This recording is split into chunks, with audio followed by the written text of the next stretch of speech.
So this is our talk on meta labeling. There's different ways we could approach this. I'm looking at the work of others here, so it's not really original. I've actually worked with meta labeling myself for a client, and unfortunately, I can't use any of the examples from that for obvious reasons. So in this case, we'll have to find examples elsewhere.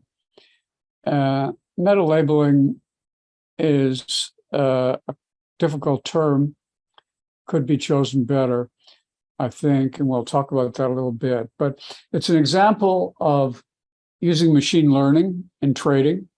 There's a lot of interest in using machine learning in trading, and most of the ways that you would do that are not very successful. If you do it in a naive way, if you just say, I'm going to try and have a machine learning learner, an algorithm, try and learn whether the market is going to be up or down tomorrow, it's not going to succeed, usually.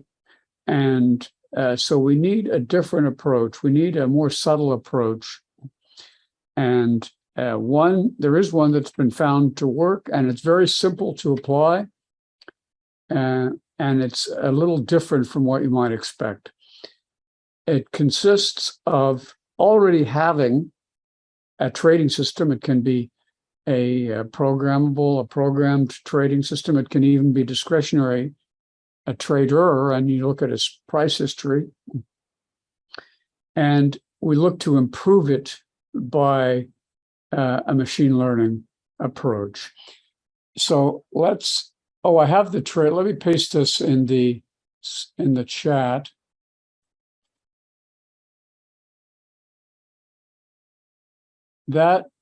These are the slides. So if you want to get them, you can get them now or later, either your choice. But if you want to follow along and move back and forth and ask questions from before or after, you can get them right now.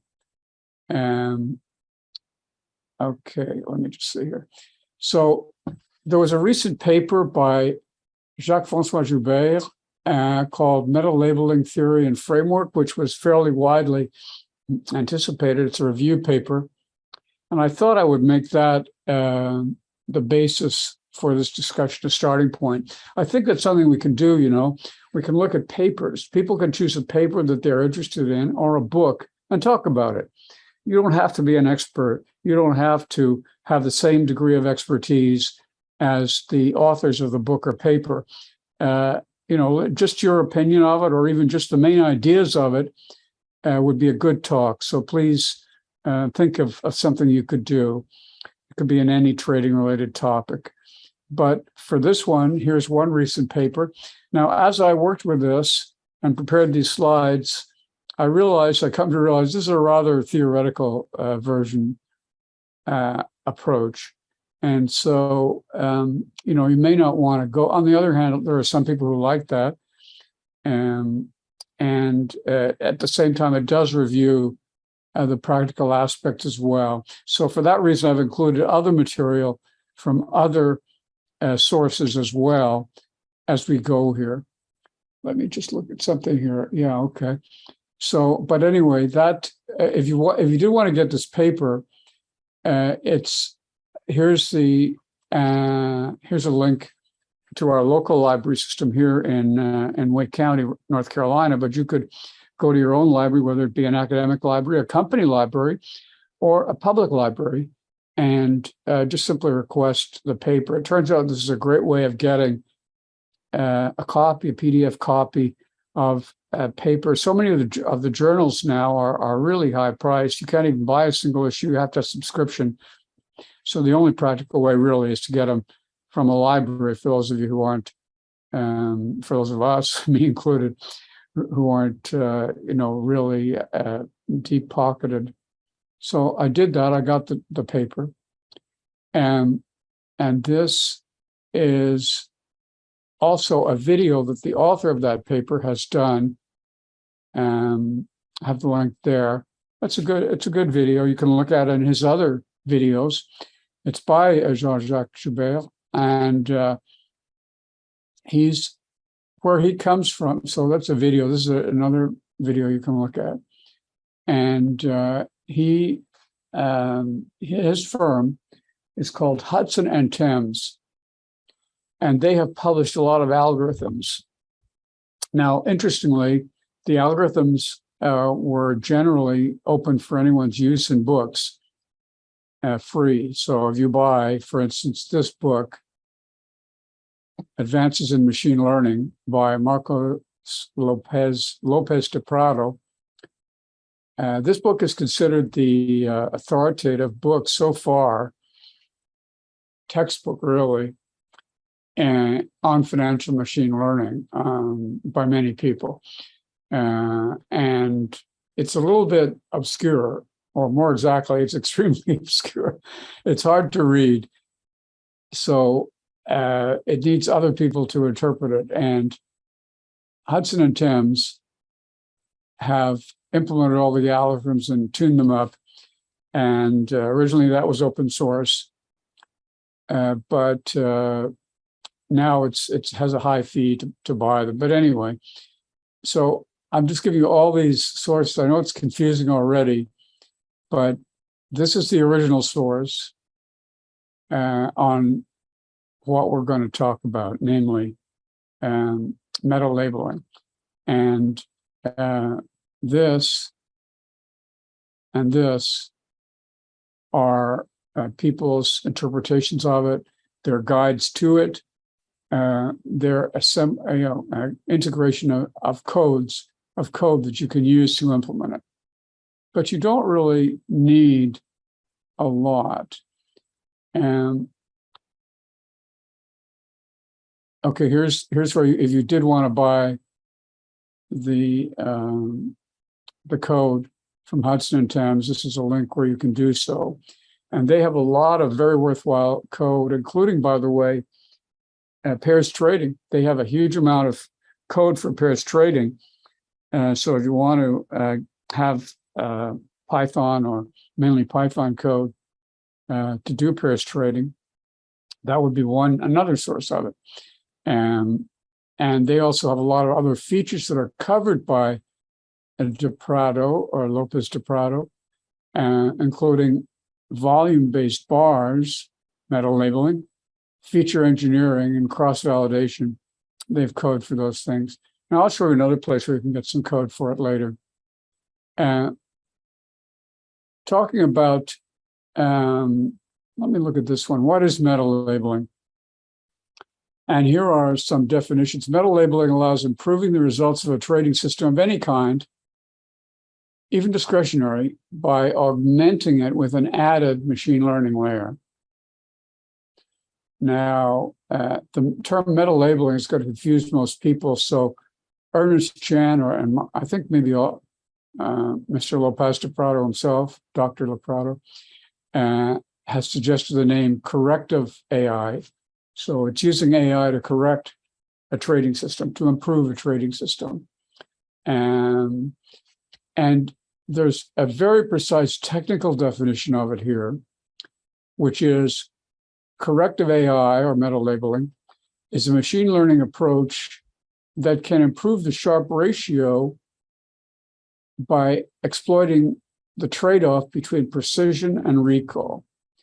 And I'll explain later.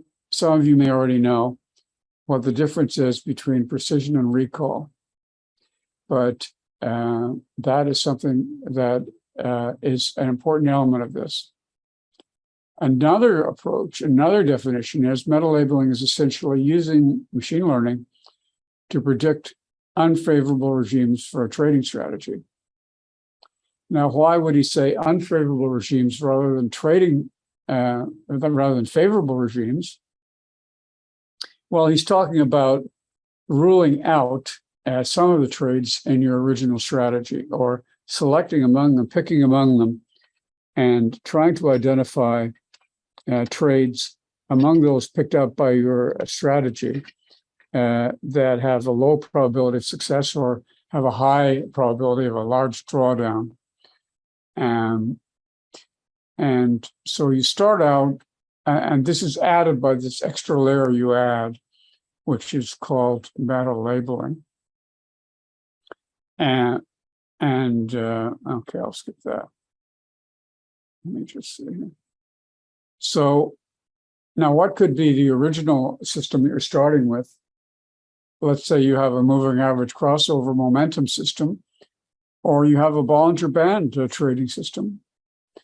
And in this paper, he also gives an example of the German power trading system example, which apparently is a widely used example of trading systems I hadn't heard of, but apparently it is there. It could be an option trade. And it even can be discretionary. In other words, let's say you're a trading firm and you employ a proprietary trading firm and you employ a lot of traders. And some of them do better than others. You might go and look at Joe Trader, one of your employees, one of your traders' trading history. And what you could do is come up with, given that you would have maybe a multi-year trading history of when he did well, when he did badly, what his drawdowns were.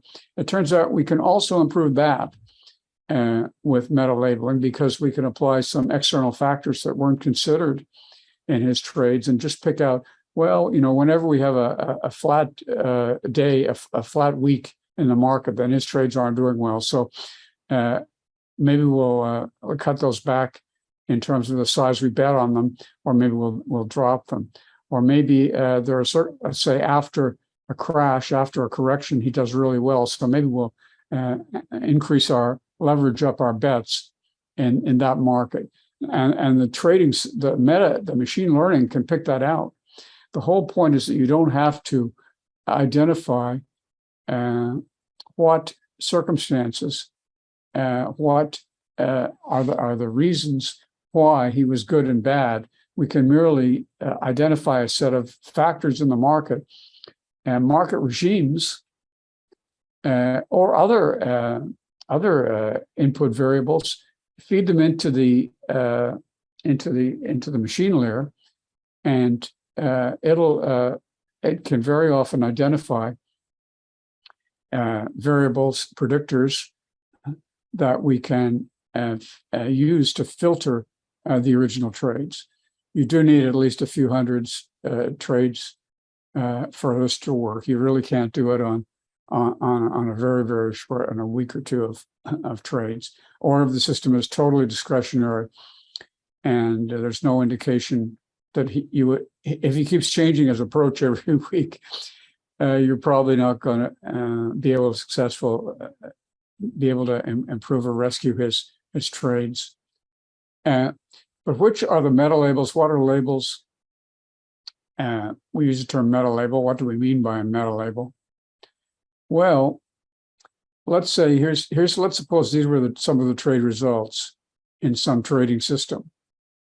We have some profits, some big losses. What do? Well, we make a meta label of whether it was successful or not. Yeah, that one's those couple are profitable. Those we'd want to stay away from. That one we would do. That one we would do. That one we would do. And maybe we'll say, well, maybe that's a small loss. Maybe we'll just, we don't want to be too rigorous in excluding things, so maybe we'll include that one. And then we try and implement a machine learning layer that we're going to put on top of these trades, and we're going to test, see if we can reproduce these results. Now, we might or might not, in other words, pick the yes, no, the veto, the non-veto, based on certain input factors, learn what those factors are, learn what those variables are, and ideally then, of course, run some out-of-sample tests.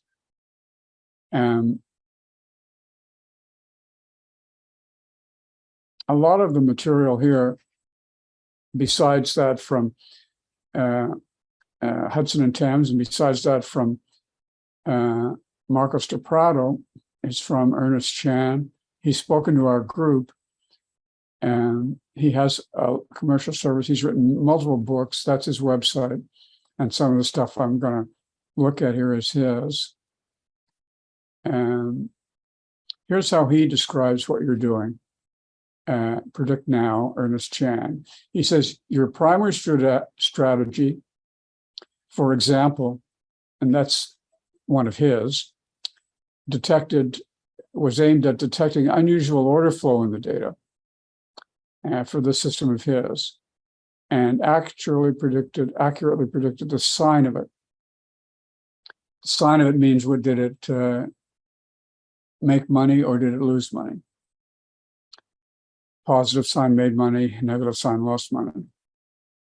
And then you build a secondary model on top to improve the strategy and allow sizing as well, so that you made larger investments on those, put more money on those trades that are more likely to be successful. And here's his results. Let me see what time it is. No, not too bad. For his trading, I believe it was a currency trading system, Ernest Chan, and using this approach, it was a crypto strategy on cryptocurrencies. He had a portfolio of them, I think, and he increased his return by a factor of 7 by using an added filter layer, and at the same time increased his Sharpe ratio from 3 to 6. And he's signed agreements now with several, or at least 1 or 2, people who are marketing funds. And I think maybe we'll get one of them to speak as well, using his technology. But basically, his technology, Ernest Chan, is very open about it. He's using meta labeling.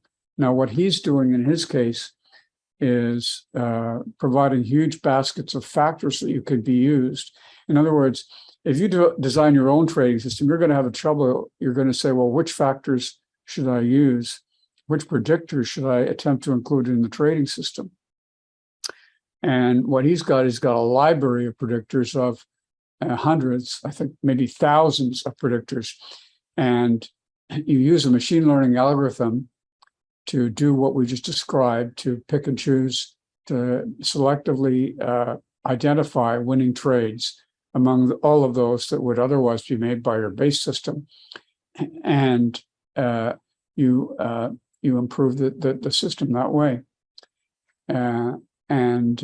His approach, now, of course, a lot of the work then is to identify which of those predictors are the ones that are important. And it turns out that using some of the machine, you can do this very cheaply.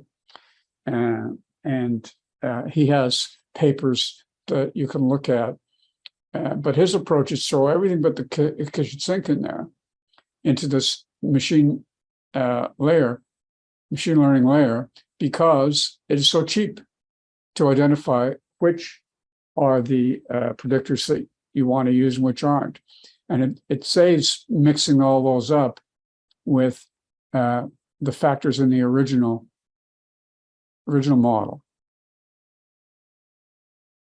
Now, what type of machine learning algorithm do you use? One well-known algorithm is random forest, and this will always be a very tempting one to use because it's cheap to compute relative to some of the others, and yet it's reasonably powerful.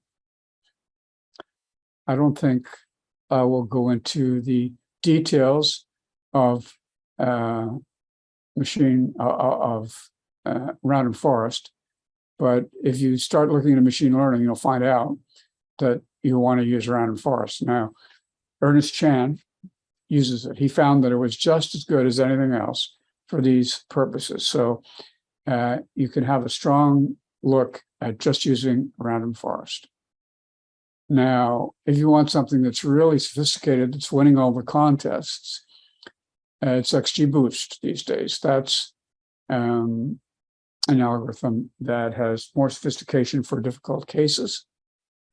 And if we want something that's theoretically robust, that we can use when we have, when we have a theoretical modeling question, you can use logistic regression. We have in machine learning the fundamental distinction between regression and classification. I'm sure that some of you know about that because it's ML 101 is the difference between regression and classification.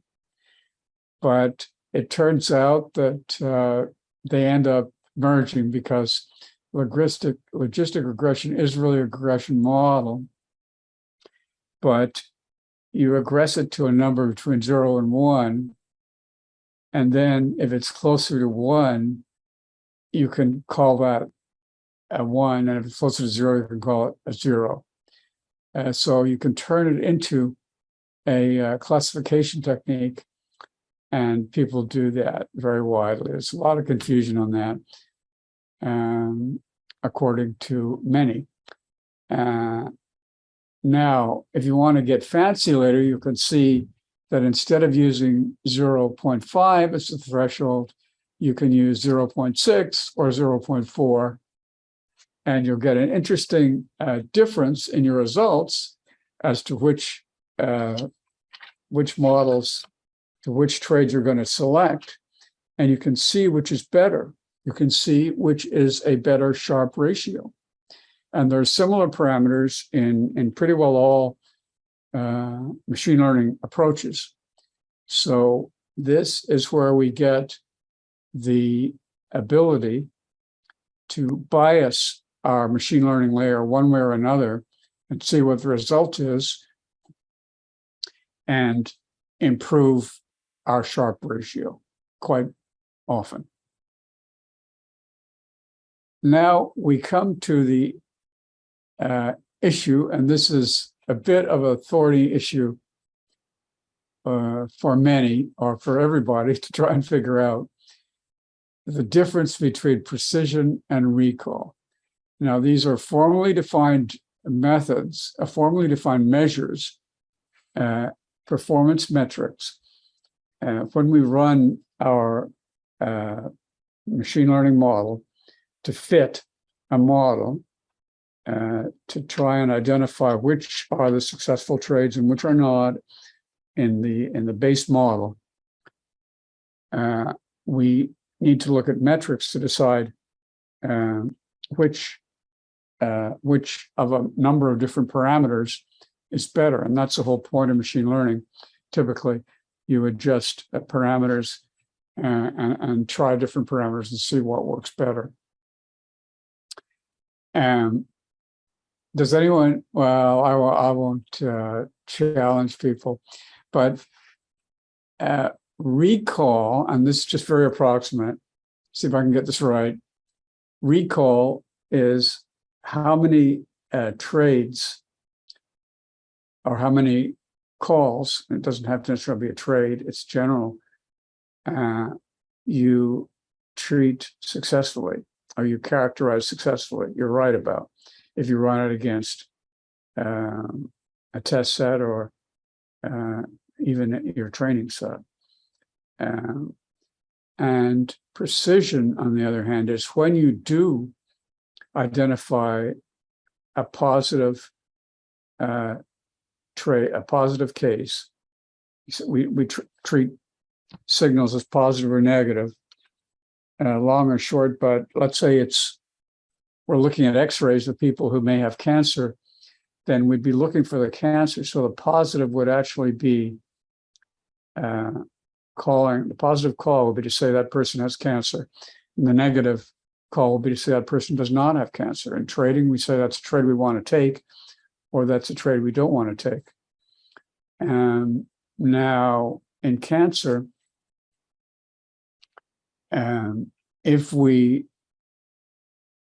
precision says, were we right? Those we called as being positive, were they really positive? After we do the surgery or whatever. Was it right? Were we right? Was there cancer there? Or was there not cancer there? Or if we take the trade, did it end up being correct or did it not? Because even after we fit a model to a trading set or of data, obviously it's not going to be 100% right. We're just, it's going to be wrong in a lot of the cases. And the same. Now, it turns out that for trading, so precision is, were you right in those cases you made a positive call? And recall is how many of the cases that really were positive did we successfully identify, which is a different measure. In other words, if recall were more important in trading, we would be saying, darn, we definitely can't afford to miss any trades that were that end up being successful at all costs. We have to avoid missing any missing trades that would have worked. Does that sound right? The answer is no, that's not right. And that's not what we're going to aim for trading. For trading, we're going to say, no, I can miss some positive trades. It's far more important for me to be precise on those that I did call as being trades to take, because I can miss some profitable trades as long as I don't have huge losses, as long as I don't make big goofs. So which you want to emphasize, precision or recall, varies depending on the domain you're working in. And it's different for a cancer detection system. You say, gee, I think you're probably going to say, I can't afford to miss any cancer cases. We can always deal with looking more carefully at those cases we find for possible false positives. And so we get into what's called confusion matrix, the confusion matrix. So again, what we're looking at here is metrics. Just taking the Sharpe ratio, just counting the number of positive trades, just of successful trades, just counting the number of the win ratio is inadequate. It is not anymore. If it ever was an adequate statistic under conventional benchmarking, conventional backtesting, it no longer is. And these measures, the confusion matrix, come from, first of all, from conventional statistics. Although machine learning has, is using all of these fancy measures of performance now, they were originally came from statistics. And they're documented in the traditional books on statistics. And we have different cases. We have the predicted value and what turned out to be the correct value. And there are 4 quadrants here. There can be more if we have more a slightly more generalized model. The type 1 error is that predicted value is positive, but really it should be false.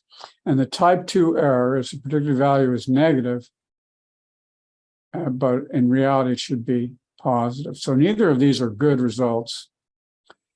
But what you want to be is on the diagonal, and in a more generalized circumstances can be a whole matrix. And what you want to have is many values, as high values on the diagonal as you can. And these are so-called true positive, false negative, true negative. And here's a good article on that. So we'll get these statistics. So here is a trading example. How are we doing? Okay. Here is a trading example from, let me see, who was this? This was from Hudson and Thames, the books. the paper we're discussing only an earlier version of this. In this case, they had a Bollinger Band trading system.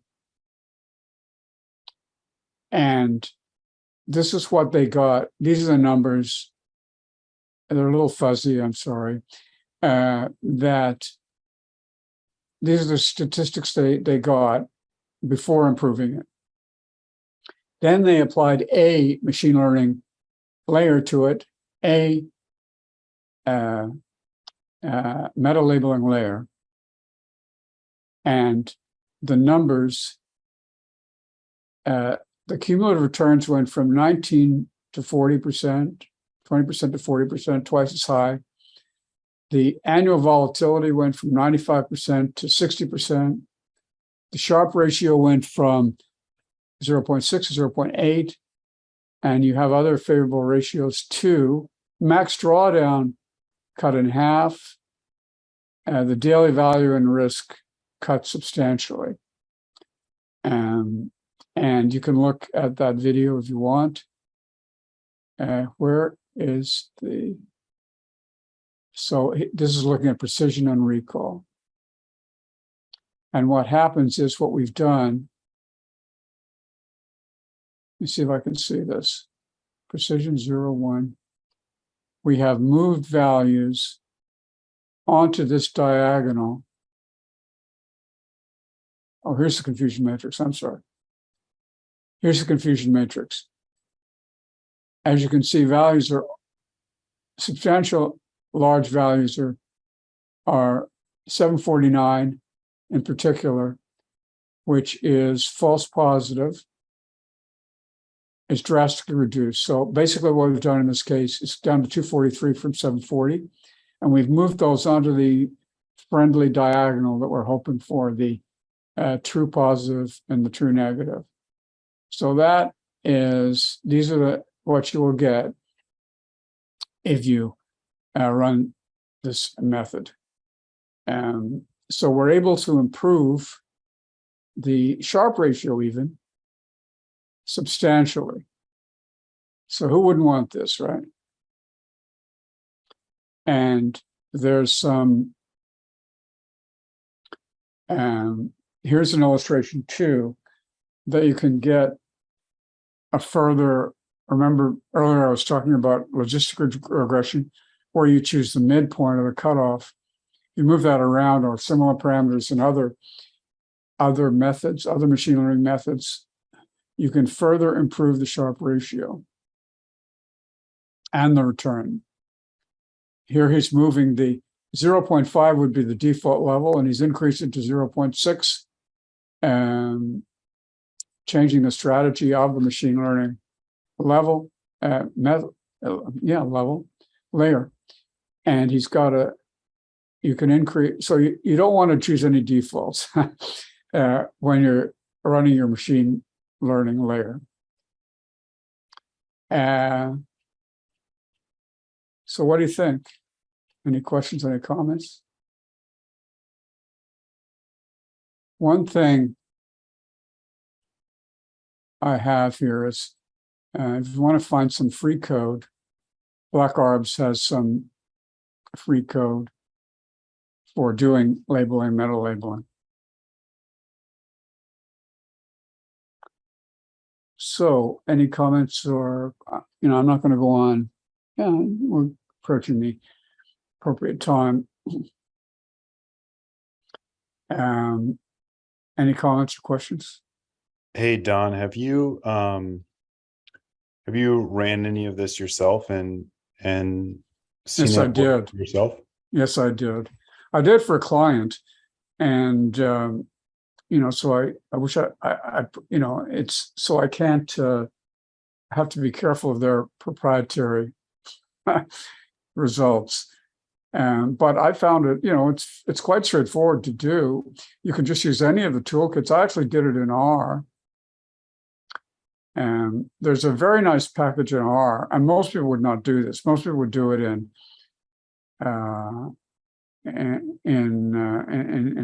Python. But there's excellent toolkits for both. But what were you going to ask, John? Oh, no, I mean, that was it. Like what your, clearly not asking you to be, or divulge anything that you can't, but, just wondering around if you've applied this to your own trading more or less. No, I haven't got to that, but I definitely intend to.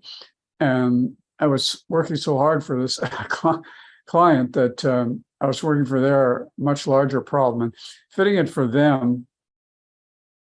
And I mean, I was satisfied with the prospects of the results. I mean, they have a much broader context than just this. And, for them, it was a question of, it's basically a proof of concept. But it's quite simple to do, and I was satisfied with the results. I'm definitely going to do it. I have a whole trading framework of my own, and not only does this, I think, there's a lot of issues, and one of them is getting the independent variables or to put in your machine learning layer. Chan is selling bushels of them. Dr. Chan, you can buy them from him pre-tested, but you can only use them within his proprietary framework, which he charges by the minute, by the hour online or whatever, which is fine. I mean, more power to him. But obviously we wouldn't want to do that. But it looks good to me. I haven't really tested it out on my own stuff. I mean, there's really no way it wouldn't work. Yeah, that's cool.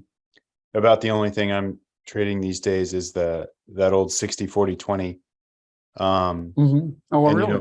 For this year, it's all right. But I'm looking back at like July and August when I had some little larger than average losses, maybe. And I'm like, man, the year would be so much better if those losses weren't there. So I don't know, maybe something if I grabbed a whole bunch of back tested data, had enough data points, something to run that through. I think I predicted it would approve it right off. And now, because that's really ideal. What he suggests is to make your original system take as many trades as possible. Because, in other words, don't do too much filtering in advance, which that would work well with potentially, because that's a fairly simple rule, 60-40-20. So yeah, for sure. You're basically always in the market, right? And yeah, exactly. And then variables to throw in there, things like, maybe even interest rates now that they're not zero, and things like the VIX and all that. Exactly. Now I have the impression that that Ernest Chan does not throw in the original inputs, but that the Hudson and Thames people do. So you can try. In other words, the question whether to include the 60 or the. Well, I'm not sure what the original inputs would be there. But I guess because there's a high degree of selection there. Anyway, yeah, you can put everything but the kitchen sink in there. Is what Ernest Chan does, and he says it works for him. And he's got great results. Cool. And let's see. Yeah. Has anyone else tried, or John, have you? Yeah. Has anyone else tried any form of machine learning?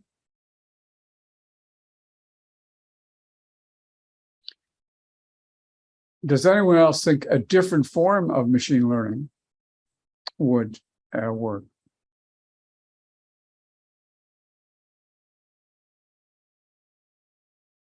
In other words, some of the people, if you really get into some of the heavy duty stuff, some of them are using, obviously you've got time series here. So some of them are using time series modeling autoaggression, all that kind of stuff, only much more heavy duty, they're using neural networks and attempting to fit those also. So, and I'm going to try and look at some of that stuff. Also, there's a form of machine learning for game playing, and some people are applying that. A lot of this is highly proprietary, so it's hard to find out what people are doing, but there's stuff out there. This is Rocco. Just a quick comment on this machine learning. The challenge that I've seen with, and I've used it mostly in visual analysis and object detection, that kind of stuff. The challenge with this type of data is that it's this standard type of algorithms that come with machine learning are I find a hard time in describing the temporal structure of the data. So typically, if you have time series data, you have to look at things like LSTM type of algorithms. So basically try to model basically the time series, right? The temporal aspect of the data. Otherwise, machine learning are just looking at data as if they were in, for a machine learning algorithm, whether the data was yesterday's data or tomorrow's data, it doesn't make any difference. It's just data point, and it tries to classify data. So you need to make sure that you impose the time structure into it. And that's where it gets very difficult with working with time series. It's not that it's impossible, it's just that it's fairly complicated to do this. Right. Well, one thing Lopez de Prado does is he first of all, let's see, you have to differentiate. He does partial differentiation. What is the exact term of the data to make it stationary? Yes. And so he recreates, which a lot has to do with a constant mean. In other words, you want to reduce it to a constant mean. And he uses something called partial differentiation. That doesn't sound exactly right, but something like that, to preserve some degree of the trends and so forth in the data, but still keep it basic mean reverting, or at least in a stationary, keep the data stationary, because otherwise, the S&P or whatever has had enormous moves over the years, and you can't really feed those numbers naively into a machine learning algorithm and expect it to compare them, because the numbers are so vastly different. And so, have you looked at that, John, a little bit?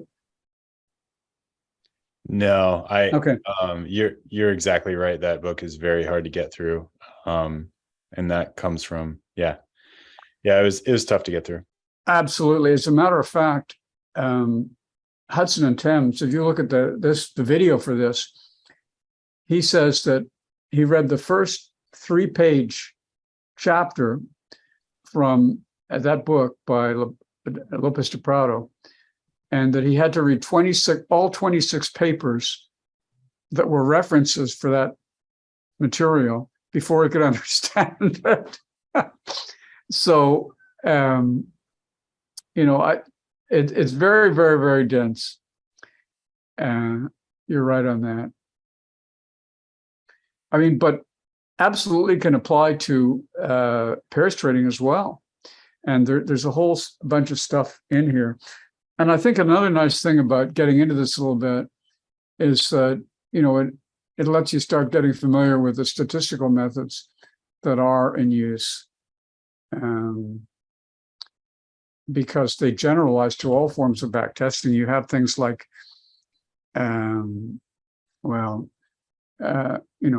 different forms of backtesting that can generalize beyond machine learning. Cross-validation is an invention that is very, very interesting, where you leave out different parts of your data set and you to form your test data versus your learning data, your training data. which is a brilliant idea. And so you can get a whole bunch of multiply or amplify your data by leaving different, by making your test data set or your keeping it out apart and making various different choices of that. I really like MLR3, John, for which is the R framework for machine learning. Is one of them. They have several. That's the most advanced one, the most sophisticated one. But I think there's payback for that, a lot of payback. And there's a book on it. It's all pre-described. So if someone wants to get into machine learning in and using R, and in this case, my client happened to be like R, so I got to use R. I realized that for most of the market out there, they're gonna, MLR3 exactly. They're gonna want Python, but there's really not much difference for the main. A lot of them use the other, like something like random forest. You'll find that, or let's say, some of the other, not logistic regression, but XGBoost. You'll find it's implemented in both the Python and the R frameworks. So, and they both call the same underlying library. So, there's really no much difference between using them. So I like the R approach. If I thought there were really a lot of interest in it, I could show lots and lots of stuff on MLR3. Maybe I will.